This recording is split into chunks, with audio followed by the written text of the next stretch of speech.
नमस्कार दोस्तों, ICDS news में आप सभी का स्वागत है। मैं आपका दोस्त विक्रम सिंह एक बार फिर से हाजिर हूं आप सभी के बीच में आंगनवाड़ी की कुछ प्रमुख, महत्वपूर्ण और बड़ी खबरों के साथ। दोस्तों, आज की इस वीडियो में हम आप सभी को कुछ बहुत ही महत्वपूर्ण सरकारी आदेश दिखाने जा रहे हैं। साथ ही हम आपको बताएंगे कि कैसे हमारी एक आंगनवाड़ी बहन अस्थायी कर्मचारी बन गई।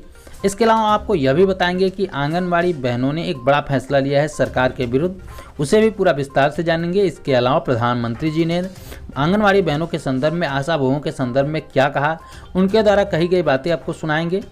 तो आप सभी बने रहिए हमारे साथ वीडियो के एंड तक। वीडियो आपके लिए काफ़ी ज़्यादा इंपॉर्टेंट होने वाली है, तो वीडियो को अभी से लाइक कर दे, सभी दोस्तों में शेयर कर दीजिए और चैनल को अभी तक सब्सक्राइब नहीं किया है तो चैनल को जरूर सब्सक्राइब कर लें। चलिए शुरू करते हैं।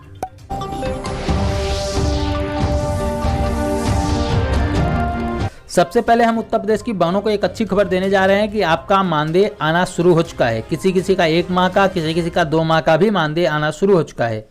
किसी किसी बहन का केंद्र और राज्य सरकार दोनों का मिलाकर 5500 आ रहा है। किसी किसी का सिर्फ 1000 अंडर प्रोसेसिंग में दिखा रहा है। तो आप सभी बहनें, उत्तर प्रदेश की बहनें, हमें कमेंट करके बताएं कि आपका कितना मानदेय आया है, मानदेय आया है या नहीं आया है, क्या है, कैसे है, जो भी हो हमें कमेंट करके जरूर बताएं। साथ ही अपने जिले का नाम जरूर बताएं। एक बहुत ही बड़ी खबर निकल के सामने आ रही है कि सभी आंगनवाड़ी बहनों के लिए बहुत ही खास भी है, बहुत ही ज़्यादा महत्वपूर्ण है और बहुत ही ज़्यादा खुशी की बात भी है कि हमारी एक आंगनवाड़ी बहन बनी राज्य कर्मचारी।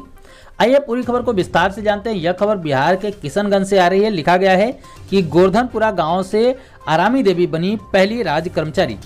अपना लक्ष्य हासिल करने की लगन और हौसला बुलंद हो तो कोई भी कार्य असंभव नहीं होता, ऐसा ही कुछ कर दिखाया हमारी आंगनवाड़ी बहन ने। हिंडौली उपखंड की गुढ़ा गोकुलपुरा ग्राम पंचायत के छोटे से गांव गोवर्धनपुरा की आरामी देवी मीणा ने सरकारी नौकरी पाकर अपनी काबिलियत दिखा दी है। वह गांव की पहली महिला हैं जो महिला बाल विकास विभाग में सुपरवाइजर बनी है। पूरे गांव में अब खुशी का माहौल है। आरामी देवी आज़ादी के बाद गांव की पहली महिला हैं जो कि आंगनवाड़ी कार्यकर्ता पद पर सेवाएं देते हुए महिला बाल विकास विभाग में सुपरवाइजर बनी है। ध्यान देने वाली बात यह है कि गांव में करीब 80 घरों की बस्ती में 800 की आबादी है। हालांकि इक्के दुक्के लोग ही संविदा पर लगे हुए हैं। आरामी देवी के पति राम स्वरूप भास्कर ने बताया कि उनकी माली हालत ठीक नहीं, यानी कि पैसे की हालत ठीक नहीं है, उनकी पैसे वाली कंडीशन ठीक नहीं है। इसके बावजूद उनकी पत्नी को MA BEd कराया। इसके चलते उसकी महिला सुपरवाइजर पद पर चयन भी हुआ। यानी कि आंगनवाड़ी जो बहन है उनके पति ने काफ़ी ज़्यादा महत्वपूर्ण भूमिका निभाई है इसमें। हालत खराब होने के बावजूद इनकी स्थिति, जो दैनिक स्थिति थी, आर्थिक स्थिति थी, वो खराब थी। उसके बावजूद अपनी पत्नी को MA BEd कराया। उसके बाद उनका चयन सुपरवाइजर पद के लिए हुआ है। तो यह हमारी सभी बहनों के लिए बहुत ही ज़्यादा खुशी की बात है कि हमारी कोई भी बहन किसी भी राज्य की हो, किसी भी राज्य की आंगनवाड़ी बहन हो, वो आगे निकलती है। तो इससे ज़्यादा खुशी की बात क्या हो सकती है। तो हमारी आंगनवाड़ी बहन आगे निकली, उनकी स्थिति में सुधार हुई है। तो अगर आप बहनें उनकी तरक्की से खुश हैं तो वीडियो को लाइक जरूर कर दीजिए।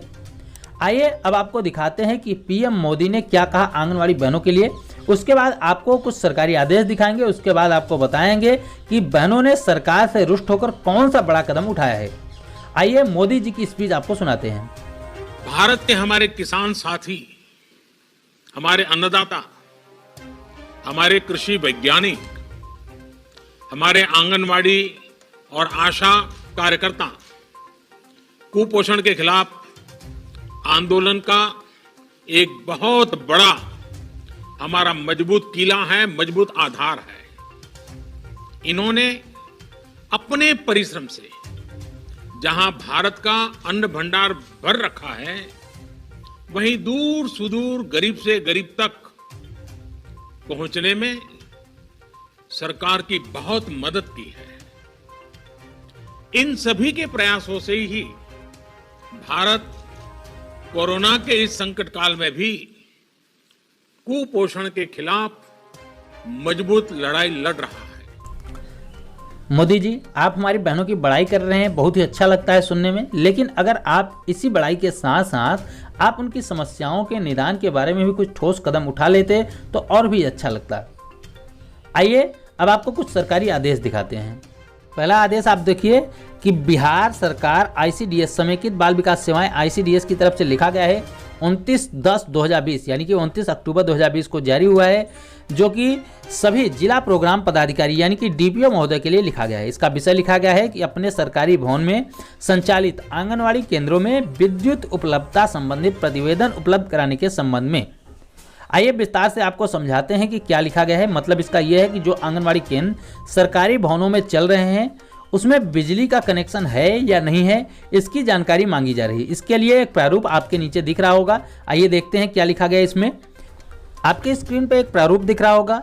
इसी प्रारूप में सारी जानकारी मांगी जा रही है। आप देखिए लिखा गया है कि अपने सरकारी भवन में संचालित आंगनवाड़ी केंद्रों पर विद्युत उपलब्धता संबंधित प्रतिवेदन इसी में भर के आपको भेजना है। लिखा गया है जिले का नाम, आप देखिए लिखा गया है जिले का नाम भरना है। फिर लिखा गया है कुल स्वीकृत आंगनवाड़ी केंद्रों की संख्या, कितने आंगनवाड़ी केंद्र स्वीकृत हैं। फिर लिखा गया है कार्यरत केंद्रों की संख्या, कितने आंगनवाड़ी केंद्र चल रहे हैं। फिर लिखा गया है अपना भवन में संचालित केंद्रों की संख्या, यानी कि जो सरकारी भवन है उसमें संचालित केंद्रों की संख्या। फिर बताया गया है कि विद्युत आपूर्ति युक्त केंद्रों की संख्या, यानी कि कहाँ कहाँ विद्युत उपलब्ध है, यानी कि कनेक्शन, बिजली का कनेक्शन कहाँ कहाँ है। इसके बाद 7वें नंबर पर लिखा गया है कि विद्युत आपूर्ति विहीन केंद्रों की संख्या, यानी कि कहाँ पर बिजली की आपूर्ति नहीं है, यानी कि कौन से केंद्र में बिजली कनेक्शन नहीं दिया गया है। इसी को भर के आगे भेजना है। इसी प्रारूप में भर के भेजा जा रहा है। इसके लिए मांगा जा रहा है कि आप इस प्रारूप में भर के भेजें, जिससे पता चल सके कि कितने आंगनवाड़ी केंद्रों में जो सरकारी भवनों में चल रहे हैं उसमें बिजली की आपूर्ति है या नहीं, यानी कि लाइट कनेक्शन है कि नहीं है। उसके बाद शायद लाइट कनेक्शन की व्यवस्था वगैरह की जाए। अगला लेटर भी समेकित बाल विकास सेवाएं ICDS निदेशालय बिहार द्वारा ही जारी किया गया है। 29/10/2020 को यह भी लेटर जारी किया गया है। लिखा गया है इसका विषय आप देखिए नीचे लिखा गया है कि माह नवंबर 2020 से आंगनवाड़ी केंद्रों में सुधा दुग्ध पाउडर आपूर्ति के संबंध में। आइए विस्तार से जानते हैं कि क्या लिखा गया है इस लेटर में। लिखा गया है कि उपयोग विषयक एवं प्रासंगिक पत्र वगैरह दिया है। उसके संदर्भ में कहना है कि बिहार के 544 बाल विकास परियोजनाओं में सुधा दुग्ध चूर्ण की आपूर्ति की जाती है। माह नवंबर 2020 हेतु आंगनवाड़ी केंद्रों में सुधा दुग्ध पाउडर के उपयोग हेतु 544 बाल विकास परियोजनाओं में कुल इतना किलोग्राम वगैरह लिखा गया है। इसमें लिखा है कुल मिलाकर 30,39,826 पैकेट की आपूर्ति की जाना है, जिसकी परियोजनावार सूची इस पत्र के साथ संलग्न भेजी जा रही है। इसकी सूची वगैरह भेजी गई है। इसके अलावा आप यह लेटर भी देखें कि जो कि बिहार राज्य आंगनवाड़ी कर्मचारी यूनियन की तरफ से डीपीओ महोदय को 29 अक्टूबर को लिखा गया है। इसका विषय है कि आंगनवाड़ी सेविका सहायिकाओं के ICDS कार्यक्रम के अतिरिक्त किसी अन्य कार्य में न लगाया जाए। इसके लिए उन्होंने बिहार सरकार के समाज कल्याण विभाग के पत्र का प्रसंग भी दिया है। इसके बारे में हमने आपको कई बार बताया भी है कि समाज कल्याण विभाग की तरफ से आदेश जारी हुआ है कि आंगनवाड़ी को ICDS के अलावा अन्य कार्यों में न लगाया जाए।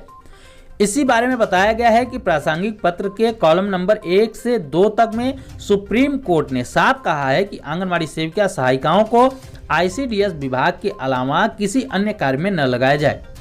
इसके अलावा बताया है कि अगर विशेष परिस्थिति में उन्हें चुनाव वगैरह में लगाया भी जाता है, विधानसभा चुनाव वगैरह में, तो उन्हें अन्य कर्मियों की भांति भत्ता वगैरह भी दिया जाए। इसके लिए लिखा गया है, लेटर लिखा है कि सुप्रीम कोर्ट के आदेश का पालन किया जाए। नीचे आप देखिए कि अध्यक्ष अंजू कुशवाहा जी के हस्ताक्षर भी हैं। आइए जानते हैं कि बहनों ने सरकार से रुष्ट होकर कौन सा बड़ा कदम उठाने का फैसला लिया है। खबर देखिए कि 31 को विकास भवन घेरेंगी आंगनवाड़ी। बुलंदशहर से खबर आ रही है कि कोरोना काल में जिला प्रशासन की टीम के साथ कंधे से कंधा मिलाकर वायरस की रोकथाम में अग्रणी महिलाओं के त्योहार फीके हो रहे हैं। 4 माह से आंगनवाड़ी कार्यकर्ताओं का मानदेय नहीं मिला है। मानदेय न मिलने से जिले की 3600 आंगनवाड़ी कार्यकर्ताओं में आक्रोश है। अखिल भारतीय आंगनवाड़ी कर्मचारी यूनियन महासभा की राष्ट्रीय अध्यक्ष सावित्री चौधरी ने 5 दिनों में मानदेय न मिलने पर कार्य बहिष्कार की चेतावनी दे दी है। इसके साथ ही मानदेय न मिलने पर 31 अक्टूबर को विकास भवन घेरने की भी चेतावनी दे दी है। डीपीओ हरिओम वाजपेयी ने बताया कि लखनऊ से मानदेय जारी कर दिया गया है। जिसका मानदेय खाते में न पहुंचा है वह 3-4 दिनों के अंदर आ जाएगा। जल्द ही उनके खाते में आपको देखने को मिल सकता है। ऐसा हमने आपको स्टार्टिंग में भी बताया है कि काफ़ी ज़्यादा बहनों में मानदेय आना शुरू हो गया, उनके खाते में मानदेय आना शुरू हो गया है। तो आप लोग भी अपने अपने खाते चेक कर लीजिए। अगर आपका मैसेज आता होगा तो आपके मैसेज आ गए होंगे, आपके फ़ोन में मैसेज आ गए होंगे। अगर आपका मैसेज नहीं आता होगा तो आप अपना खाता चेक कर लीजिए, शायद आपका भी मानदेय आ गया हो। क्योंकि 1 माह 2 माह का मानदेय भेजा जा रहा है, किसी किसी का 1 माह का मानदेय आ गया है। किसी किसी का अंडर प्रोसेसिंग में दिखा रहा है, तो आप लोग भी अपना जरूर चेक कर लीजिए। ये थी दोस्तों आज की कुछ प्रमुख खबरें। उम्मीद करता हूं कि खबरें आपके काम की रही होंगी। वीडियो पसंद आई हो तो लाइक जरूर कर दे और सभी दोस्तों में शेयर करके यह जानकारी जरूर पहुंचा दे। और ऐसी ही महत्वपूर्ण खबरों को पाने के लिए हमारे चैनल को सब्सक्राइब कर लें, साथ में बेल आइकन आएगी उसको दबाकर ऑल पर सेलेक्ट कर लें, ताकि जैसे ही हम कोई नई वीडियो आपके लिए लेके आए तो आपको उसका नोटिफिकेशन तुरंत मिल जाए। इस वीडियो में इतना ही, फिर मिलते हैं अपनी नई वीडियो में कुछ नई खबरों के साथ। तब तक के लिए नमस्कार, जय हिंद।